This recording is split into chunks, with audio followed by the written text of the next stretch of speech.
Hello guys, എന്നാൽ ഇത് കണ്ടോ, എൻ്റെ ബഡ് മാവാന്നേ. കണ്ടോ, ഇത് കണ്ടോ, ഇപ്രാവശ്യം നിറച്ച് പൂത്തിട്ടുണ്ട്. കണ്ടോ, കുഞ്ഞു മാങ്ങ ഒക്കെ നിൽക്കുന്നുണ്ട്, വേറെ നിൽപ്പുണ്ട്. കണ്ടോ, ഇവിടെ എല്ലാം നല്ലതായിട്ട് പൂത്തിട്ടുണ്ട്, ഇഷ്ടംപോലൊക്കെ പൂത്തിട്ടുണ്ട്. നല്ല രീതിയിൽ മാങ്ങ പൂത്ത് ഉണ്ടായിട്ടുമുണ്ട്. കണ്ടോ കണ്ടോ, അത് മാങ്ങായ ഗായ്സ്. കണ്ടോ, അതും മാങ്ങായാന്നേ. എനിക്ക് സൂം ചെയ്ത് കണ്ടോ നിൽക്കുന്നുണ്ടോ, മാങ്ങ നിൽക്കുന്നുണ്ടോ. എൻ്റെ ഇടയ്ക്ക് അങ്ങ് മേളിൽ ഒന്നുണ്ട്, അതങ്ങ് എല്ലയുടെ ഇടയ്ക്കാണ്, കാണത്തില്ല. കണ്ടോ, ഞാൻ പിന്നെ ഇത് കണ്ടോ ഗായ്സ്, എൻ്റെ മീൻ ചട്ടിയാണേ.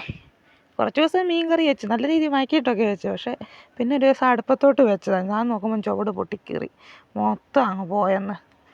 അടുപ്പേ വെച്ചതാണ്, ചുവട് പൊട്ടിക്കീറിപ്പോയി. കണ്ടോ, എണ്ണയൊന്നും ഒഴിച്ചില്ല, അതിന് മുമ്പേ പൊട്ടിപ്പോയി. പിന്നെ ഇങ്ങനെ ചുമ്മാ ഇവിടെ ഇങ്ങനെ വെച്ചിരിക്കുകയാണ്. അങ്ങനെ ഇങ്ങനെ ഇട്ടിരിക്കുകയാണ്. കണ്ടോ, പിന്നെ ഇത് കണ്ടോ, ഒരു ഓമയ്ക്ക ഗായ്സ് അതിരിക്കുന്നത്. ഓമയൊന്ന് കുത്തിയിട്ടതാണ്, മഞ്ഞിച്ചതാണ്.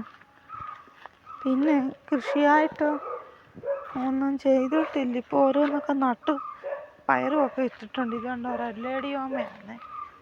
പഴയത് കൂട്ടൊന്നും കൃഷിയും കാര്യങ്ങളൊന്നും ഇല്ല ഗായ്സ്. ഇനിയൊക്കെ ഒന്ന് ശരിയായി വരണം.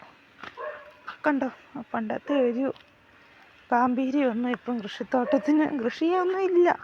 നമ്മൾ കാടും പിടിച്ച് കുറച്ച് മധുരക്കിഴങ്ങിൻ്റെ ഒക്കെ ഇങ്ങനെ വള്ളിയും പടന്ന് കിടപ്പുള്ളതേ ഉള്ളൂ.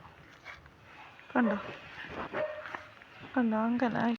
എന്നാലും വീഡിയോ ഇഷ്ടപ്പെട്ടെങ്കിൽ എല്ലാവരും ഒന്ന് ലൈക്ക് ചെയ്യണം, സബ്സ്ക്രൈബ് ചെയ്യണം, കമൻറ്റ് ചെയ്യണം. ഇനി നല്ല രീതിയിൽ കൃഷിയൊക്കെ തുടങ്ങി കഴിയുമ്പോൾ നല്ല വീഡിയോസൊക്കെ വരുന്നതായിരിക്കും. അന്നേരമൊക്കെ ബായ്.